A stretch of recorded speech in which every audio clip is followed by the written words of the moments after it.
Ces gens-là, objectivement, font du mal, puisqu'ils ont leur rond de serviette sur tous les plateaux de télé et qui répandent le poison de l'idéologie. Hein, et je crois que ça marche, quoi. C'est-à-dire qu'une des raisons de notre impuissance politique générale vient du fait qu'effectivement, ces gens-là ont insinué dans les cerveaux tout un tas de choses. Mais je crois qu'ils ne sont pas les seuls. Il ne faut pas négliger aussi le fait que dans l'intoxication générale, il faut évidemment incriminer des individus, des certaines positions. Par exemple, un éditorialiste de BFM, bon voilà, qui serait un peu l'emblème de ça.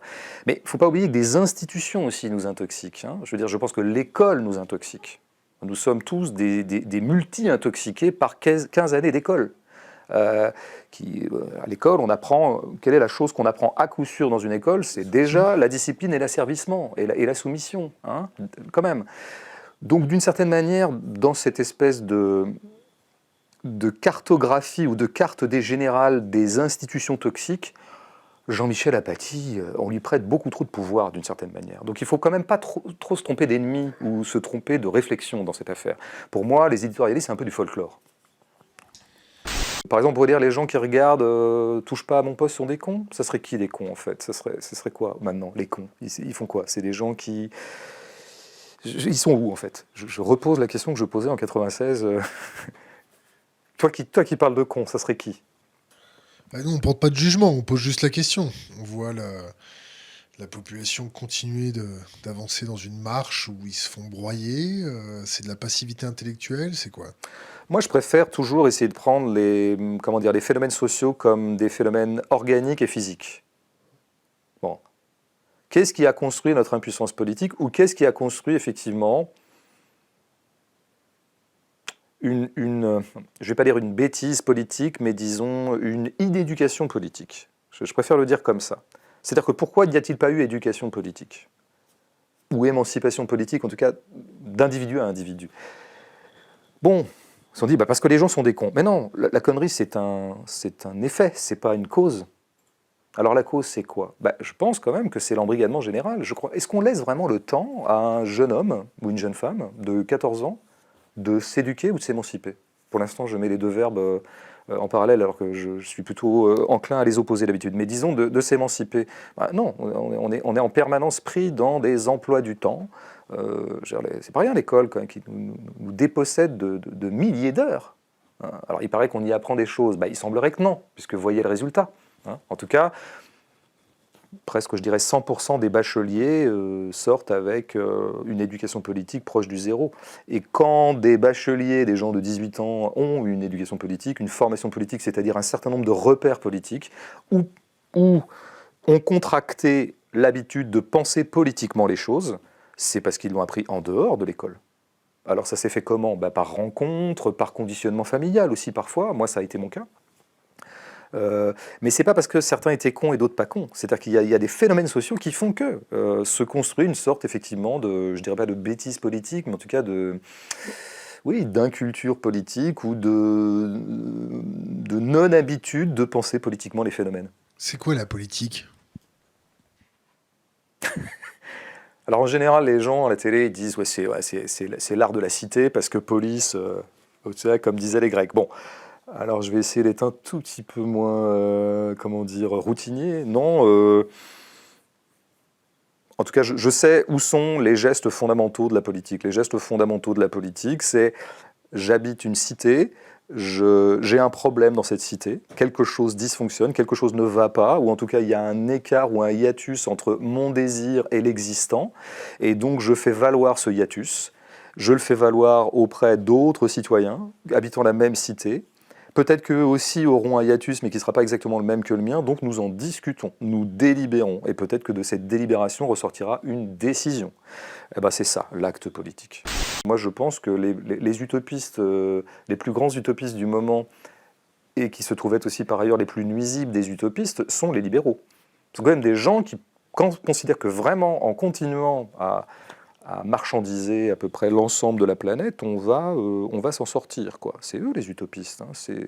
C'est eux qui croient que, par une espèce de magie d'autorégulation du marché, la prédation générale va mener à une espèce va s'équilibrer, va mener à une espèce d'assainissement de la situation de tous.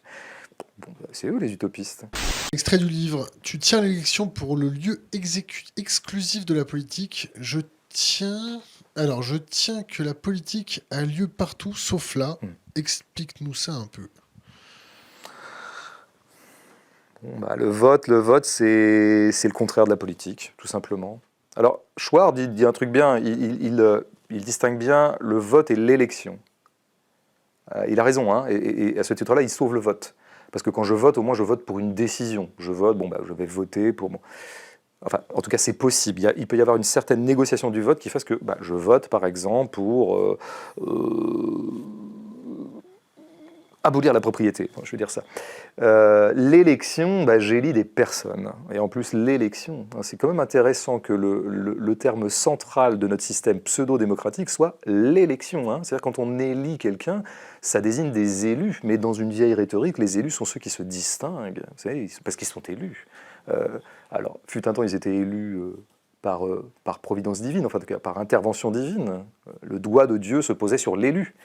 Bon, maintenant, on est élu forcément par le peuple, mais quand même, que ce soit le même terme est quand même très, très intéressant. Donc ça, c'est un procédé oligarchique et aristocratique. Donc ça serait l'hypothèse Chouard que je partage. Mais fondamentalement, ce que Chouard dit un peu moins que moi je dis, c'est que ce qui me frappe dans l'acte même de voter, c'est à quel point il est, disons, physiquement et gestuellement le contraire des gestes rudimentaires de la politique que je décrivais tout à l'heure, à savoir se rassembler, parler, décider.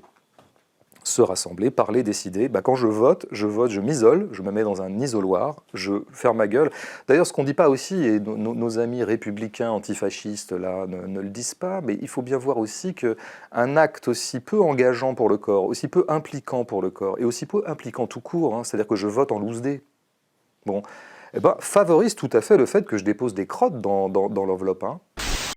Ouais, c'est pas l'être humain qui détruit la planète, hein, ou qui se détruit lui-même plutôt, ou qui détruit les bêtes. C'est pas l'être humain, il n'y a pas d'essentialisation de l'humain à voir là-dedans. C'est le capital. Alors après, peut-être qu'on est nombreux à activer à notre échelle le capital, en consommant, voilà, on est tous plus ou moins mouillés dans le truc, hein. Mais c'est le capital, la prédation. Donc c'est la violence du capital, qui est une violence inextinguible, hein, irréversible, tant qu'on n'a pas arrêté ce bolide lancé comme ça, sans conducteur. Bon, il accomplira la destruction qu'il est voué à accomplir. Alors pourquoi le bourgeois qui gagne 2500 € est plus proche de ceux qui gagnent 15 000 € que ceux qui ne gagnent 1500 ?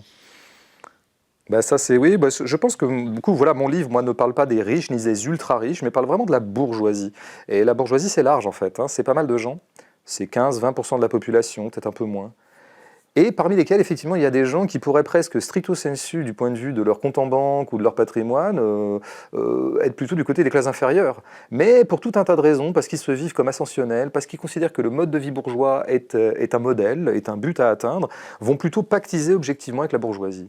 Donc oui, vous avez eu un vote Macron, il y a des gens qui touchent 2000 balles et qui ont voté Macron parce qu'ils considéraient parce qu'ils adhèrent à cette espèce comme ça de Startup Nation, enfin voilà tout ce qu'on sait, ils adhèrent à la coolitude macronienne, ou à la pseudo-coolitude macronienne, hein, parce qu'on voit bien ce que donne la coolitude de Macron quand il est un peu contesté. Hein.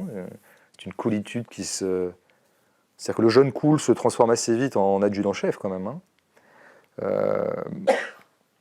Donc oui, c'est toujours troublant de voir qu'il y a tout un tas de gens, mais c'est eux que je vise, entre guillemets, dans mon bouquin, quoi. C'est comment pouvez-vous être les complices objectifs d'argentiers qui d'ailleurs n'ont pour vous que du mépris.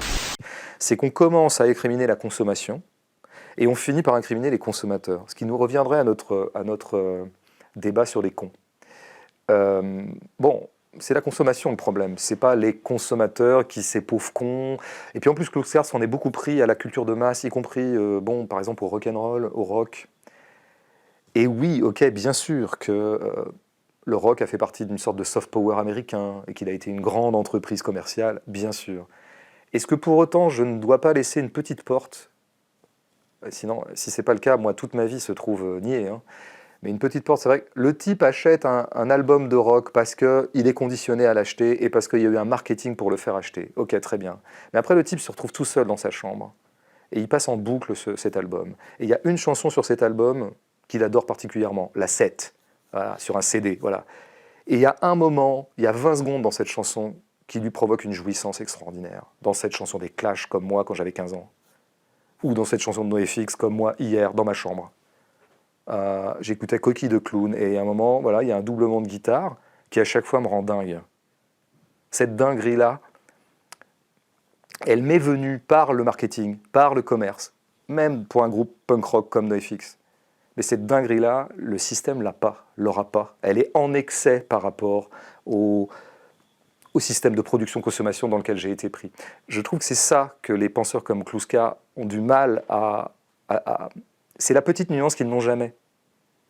Et il ne faut pas l'oublier. Je veux dire, il y a des éléments, enfin comment dire, il y a des effets tordus du capitalisme qui fait que parfois il y a eu des gestes d'émancipation qui ont été portés par des produits commerciaux.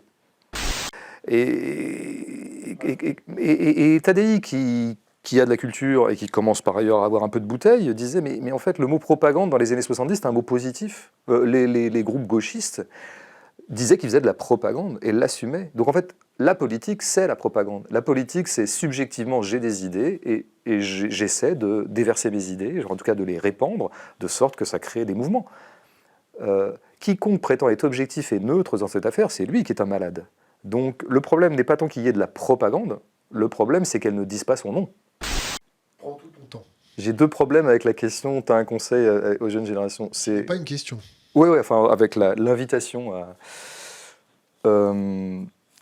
Enfin, j'ai deux problèmes avec cette formulation. Premièrement, c'est le conseil. J'ai toujours un peu de mal à donner des conseils. Et alors, encore moins je dirais, de vieux à jeunes ou d'adultes à moins adultes.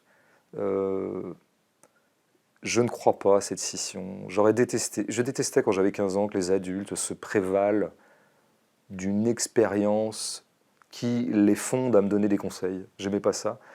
Et moi, maintenant que je suis passé du côté adulte et que je me suis rendu compte de l'intérieur qu'adulte, ça n'existait pas, que c'était une fiction, vraiment, je déteste céder à mon tour à cette fable et prendre mon neveu entre quatre yeux et dire, tu sais petit, écoute tonton. Je me vois ne pas aimer ça.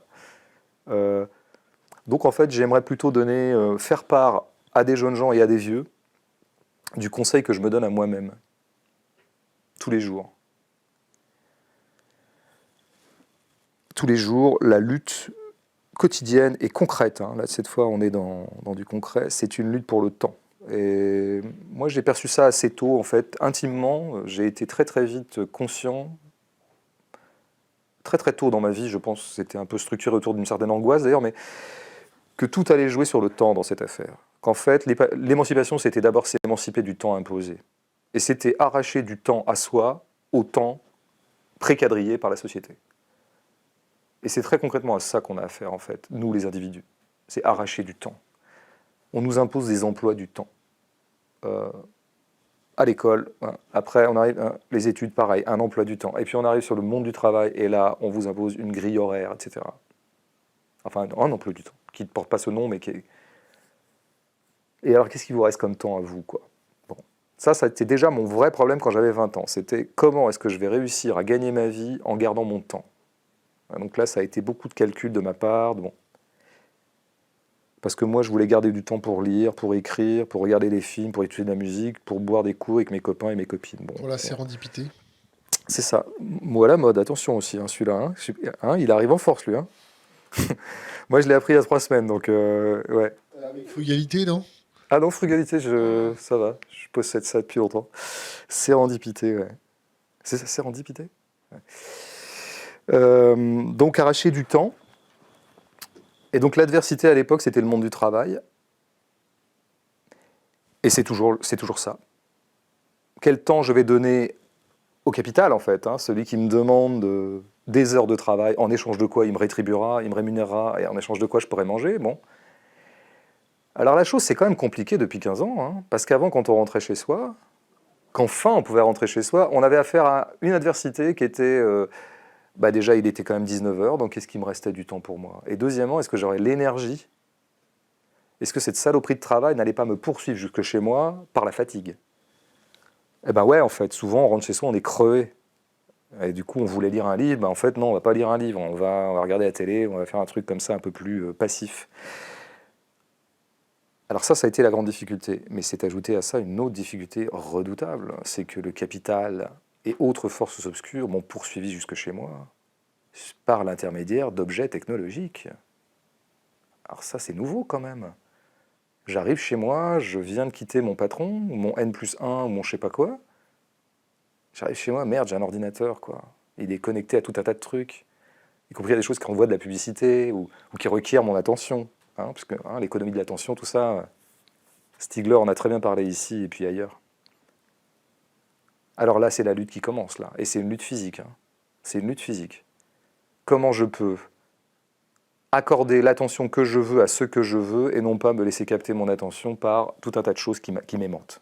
Ça, c'est très concret ce que je dis. C'est pas des vues de l'esprit, c'est pas...